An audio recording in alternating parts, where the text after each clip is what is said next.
الله يرضى عنك. يعني احنا دائما اهل كربلاء عندنا شعار نقول كل احنا من الجميع شيخنا الحسين. عفوا على الله. من الجميع بالديوان كل احنا شيخنا الحسين.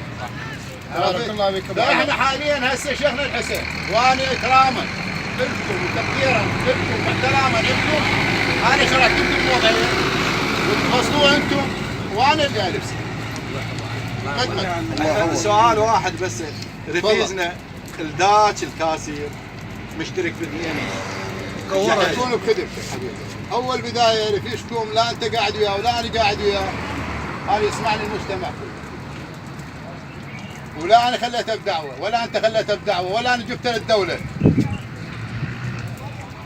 انا اكو عركه صارت والعركه انضربوا عده اثنين من اولادي. انا لو عارفه من الضربه وذاك من الضربه انا اللي ادري الدوله اخذتهم ذول الاثنين معتدين عليهم عجبي. سجنوا ذول الاثنين وذول طلعوهم، هذا اللي القرار. احنا دائما ما نفوت بشغلات ما تعنينا. يمكن انا الشيخ معمم وعلى راسي بس ما اقدر اخوض بمجال عمل.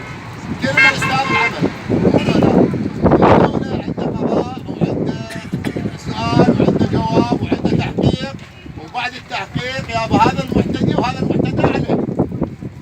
هذا وياي بيه. احنا من نقعد هنا صار اكو معتدي واكو معتدى عليه. فانتم حاليا هسه جايين ترضون منه المعتدى عليه. اكيد 100%. فشرحت لكم المعتدى عليه. انت لا تقول لي مثلا ضارب سكينه ذاك ضارب توتيه ضارب شو اسمه، احنا ما قاعدين وياهم. كل اللي يشهد خدمتكم وكل اللي يشهد بهيج موضوع شهادته باطله. ابو علاء تسمح لي؟ لانه ما شافعين. ابو علاء شيخ الله سبحانه بعث النبي واسط بينه وبين الله سبحانه. النبي جالس بالمسجد يجوا عليه قالوا له احنا جايبين لك هدايا. قالوا شنو اذا ما شنو؟